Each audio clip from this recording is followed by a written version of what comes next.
안녕하세요. 오늘은 존 칼빈 23번째 이야기를 나눠보도록 하겠습니다. 오늘은 그 유명한 그 칼빈 선생님 인생의 흑역사로 평가를 받는 이제 그 세르베투스 사건에 대해서 나눠보도록 하겠습니다. 제가 전에 우연히 유튜브에서 그 외국 목사님, 그 R.C. 스프라울이란 분이 계세요. 근데 이제 이분조차도 이제 칼빈 선생님에 대해서 막 칭찬을 하시다가 이제 이 세르베투스 사건 이제 말씀을 하시면서 이제 요것만큼은 흑역사였다라고 이제 평가를 하신 내용이 있어요. 그러니까 세르베투스가 이단죄가 돼서 화형을 당하게 되는데 칼빈 선생님이 적극적으로 이 사형을 막으신 게 아니라 기껏해야 이제 교수형으로 바꿔주면 안 되겠냐라는 소극적인 자세를 취했다라고 하면서 이건 이제 칼빈 선생님이 잘못하신 것 같다라는 입장을 이제 표명하신 일이 있습니다. 근데 이제 이 책, 이제 그 영국의 신학자가 여러 가지 자료를 더 이제 종합해서 연구해 본 결과에 의하면은, 이것도 이제 우리 상상을 좀 뛰어넘는 복잡한, 각자의 입장이 있었습니다. 심지어는 세르베투스의 그 처형 과정, 법정 공방 과정 안에서도 제네바시와 방종파 각각의 사람들이 어떻게 세르베투스 사건을 처리하면 우리에게 이득이 될까를 놓고 정치적으로 저울질을 하면서 이상하게 행동한 것들이 있었던 거였습니다. 그런 와중에 이제 세르베투스라는 이단이 화형을 당하게 된 것이죠. 근데 이제 우선 이 배경부터 좀 말씀을 드리겠습니다. 결론적으로는 제네바시에 어떻게 이제 이단에 대한 화형이 발생할 수가 있냐라고 이제 충격적으로 다가오실 수가 있는데 1500년대 제네바시뿐 아니라 다른 도시에서도 의외로 이단에 대해서 화형을 처한 일이 많았다라는 것입니다. 충격적이죠. 어쨌든 하나님을 믿는다라고 하는 유럽 사람들이 이단에 대해서 화형을 집행했다라는 것은 사실 충격적인 일인데 이게 왜 가능한가? 그 근거부터 먼저 말씀을 드리겠습니다. 성경에서 그랬다는 건 절대 아니고요, 당연히. 그 이제 로마 시대, 그러니까 이제 이때 당시 유럽에서 그 법학도들이 반드시 공부하는 내용이 있었어요. 그게 고대 로마 시대에 그 유스티니아누스 법전이라는 게 있습니다. 이제 이 고대 로마법이에요. 근데 로마가 이제 기독교화되고 국교를 이제 기독교로 정하잖아요.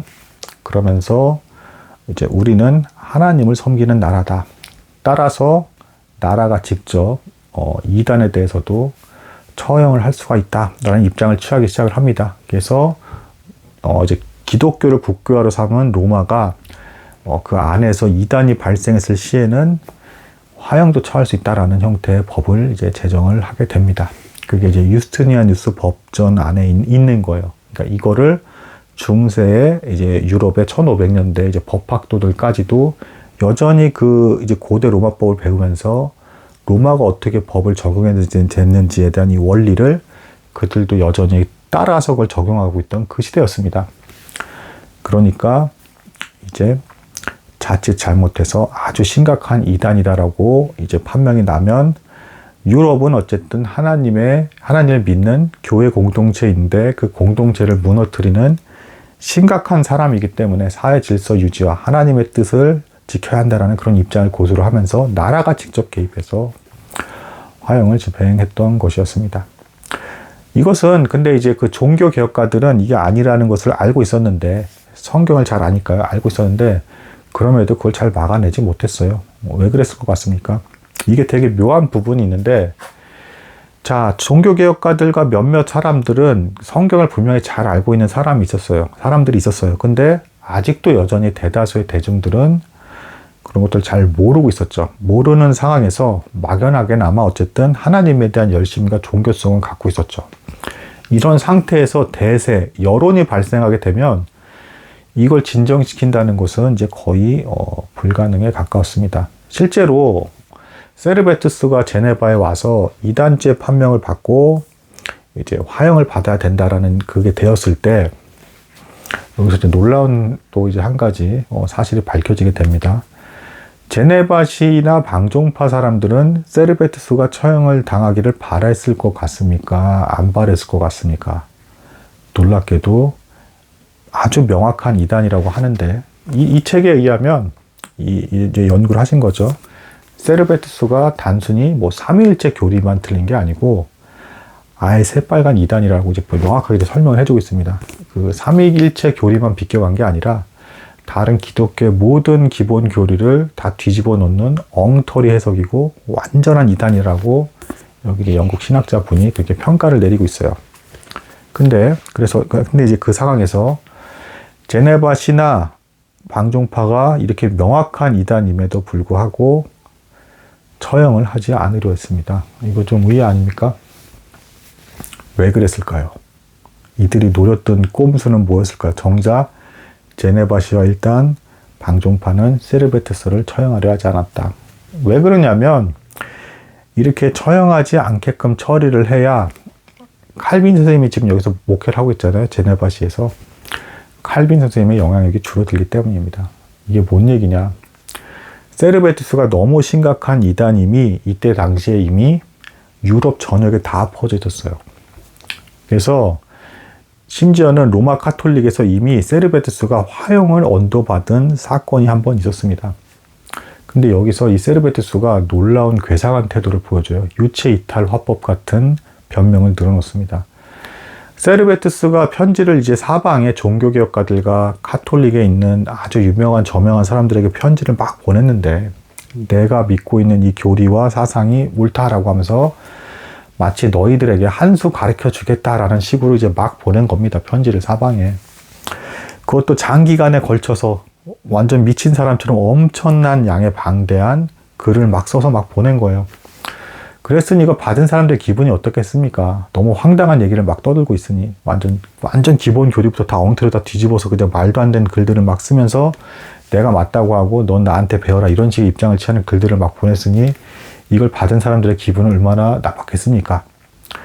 그래서 대다수의 이제 사람들이 결국에는 참다가 당신은 완전히 이단이니까 어느 도시에 있는지 모르겠지만 잡히면은 처형 당하셔야 될 것 같습니다. 이런 글까지 세르베트스가 받게 돼요.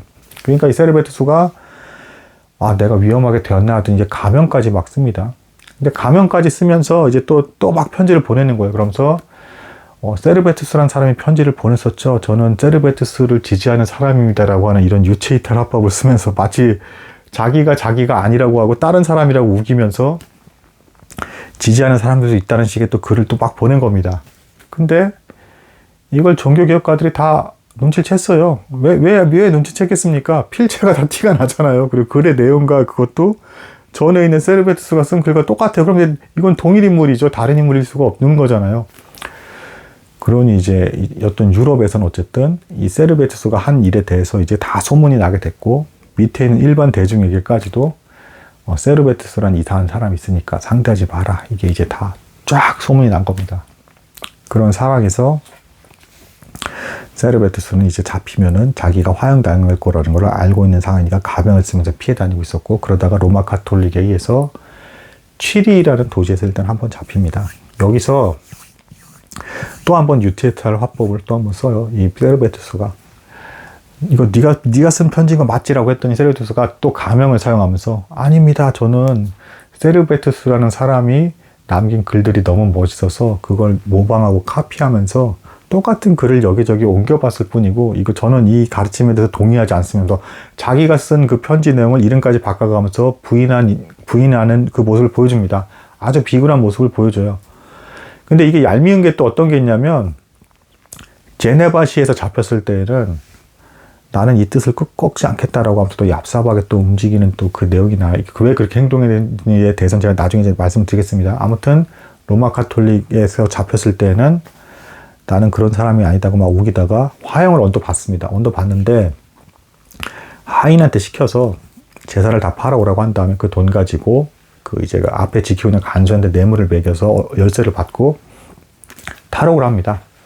그래서 어쨌든 세르베트스는 이미 화형을 언도받은 상태였다. 그리고 어디를 가든 유럽에서 이 사람은 도저히 안 되겠다. 처형해야 된다. 이게 대세였다라는 이 상황. 이 상태에서 칼빈 선생님께 이게 편지를 주고받다가 칼빈 선생님이 그래도 제일 장기간에 걸쳐서 참아가면서 꼼꼼하게 답을 해주고 있었어요. 당신의 이게 문제고, 요게 문제고, 요런 게 문제입니다. 이건 고치셨으면 좋겠고, 이렇게 하는 게 옳습니다라는 걸 계속 참아가면서 편지를 주고 있어요. 다른 사람들은 다 이제 논할 가치도 없다, 상대할 가치도 없다 하면서 이제 막 이제 협박성 글까지도 보낸 상태였고.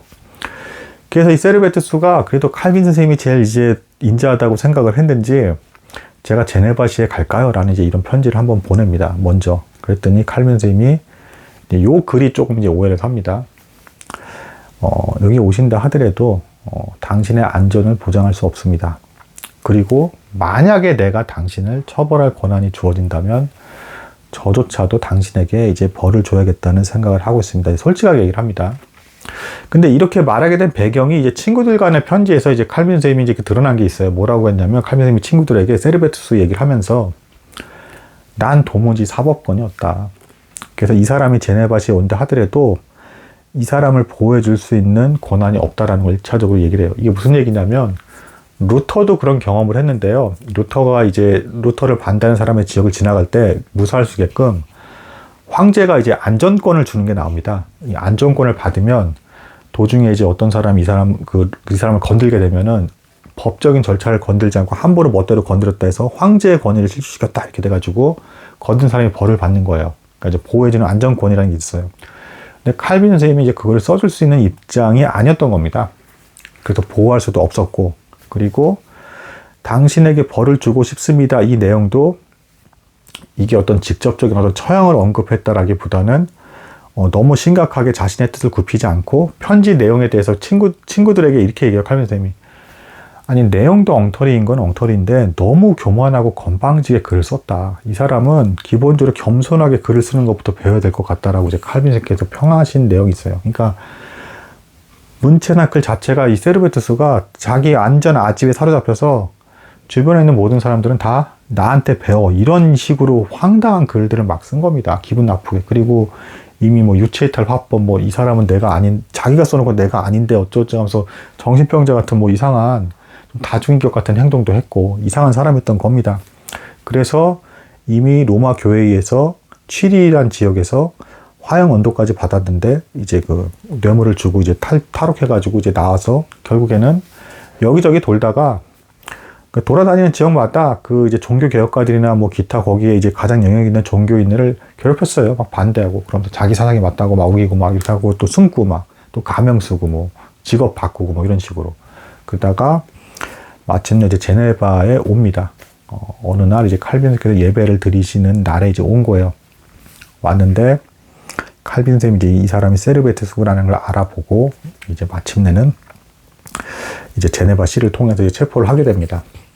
근데 여기서 이제 제가 앞서도 이제 그 말씀드렸지만 그 전에 사건들도 있었지만 미묘한 이제 그 정치적 그 입장들이 이제 나타나기 시작을 합니다. 제네바시 의회 그리고 방종파 이들이 유럽의 주변에 있는 그 시선들을 눈치를 보면서 이 세르베투스를 어떻게 처단을 해야 자신들에게 이득이 될까 이제 계산기를 튕기기 시작을 합니다. 그리고 칼빈 선생님은 어쨌든 분명한 사실은 사법권이 없었기 때문에 어찌할 수도 없는 상황이었고 의견만 게재하는 입장이었다라는 것을 일단 분명히 알아두실 필요가 있습니다.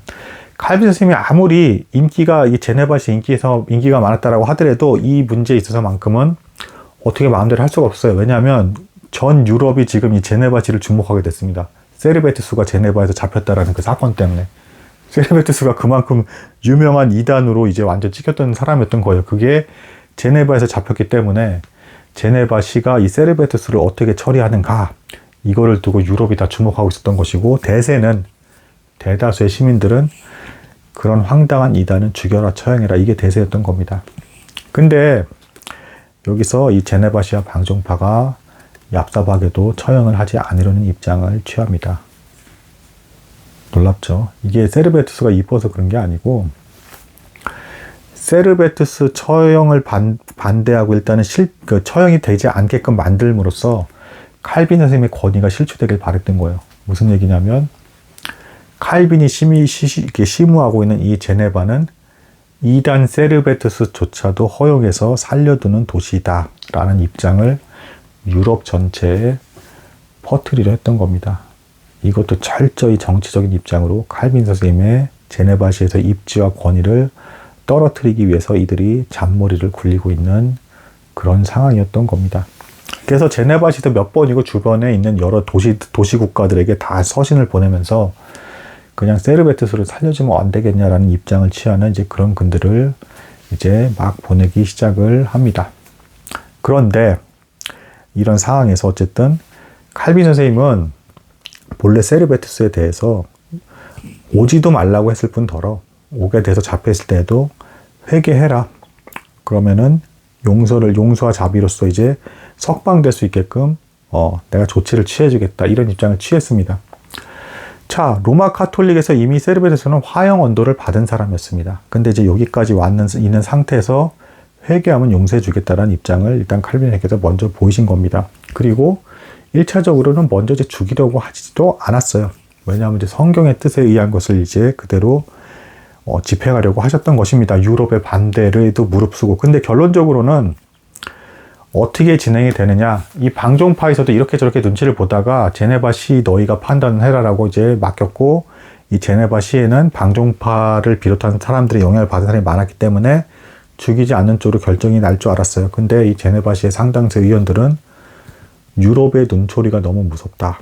우리 제네바 시가 이단조차도 처형하지 않는 그런 이상한 도시로 낙인에 찍힐까봐 무섭다라고 해서 의외로 예상외의 결과로 이 제네바시 의회에서 세르베투스를 화형에 처할 것을 명을 하게 됩니다. 이거는 방종파도 예상하지 못했고 칼빈 선생님도 뭐 굳이 바랬던 그런 뜻이 아니었어요. 그리고 여기서 세르베투스의 또 행동이 더 이상한 건 뭐냐면 로마 카톨릭에게 한번 붙들렸을 때는 그렇게 벌벌 떨면서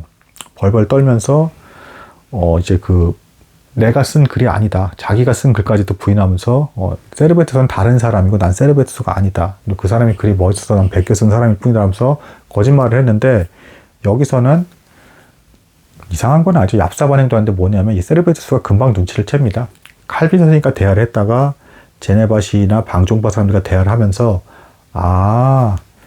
제네바시와 방종파 사람들은 칼빈을 싫어하는구나. 그러니까 실제로 법을 집행하는 권세가 있는 제네바시 의회와 방종파 사람들은 칼빈을 싫어하니까 칼빈이란 사람 앞에서는 내가 굳이 내 신앙에 대한 양심을 꺾을 필요가 없겠구나라는 얍삽한 행동을 보여주는 겁니다. 그래서 실제로 이 세르베투스가 칼빈 앞에서는 큰 소리를 그렇게 치게 됩니다. 당신이 사법권도 없는데 어쩔 거야 라는 걸 뻔히 알고 있는 상황이었고 제네바시의 실제 권세가 있는 사람들은 나를 지금 살려주려고 하는 입장인 거니까 그 사람들한테나 조심해서 잘 보이고 칼빈 당신에 대해서 내가 뜻을 굽힐 필요도 없네 이제 이런 입장을 취하면서 세르베투스가 끝까지 자신의 이단 사상을 꺾지 않은 겁니다. 그 사람이 뭐 의인이고 대단한 사람이라서 뭐 내가 화형을 당하면서까지라도 내 교리를 지킬 거야 라고 하면서 순교자 같은 형태로 이제 좀 묘사한 책이 몇몇 있는데 그건 아닙니다. 눈치 보면서 그렇게 한 거예요. 칼빈 선생님이 실권이 없는 걸 알고 이 알면 세르베투스가 칼빈 선생님 앞에서 막 큰 소리치고 내 뜻을 꺾지 않겠다 이러고 실제로 사형을 집행할 권한이 있는 제네바시 의회와 이제 방종파에서만 눈치 보면서 그러고 있었던 겁니다.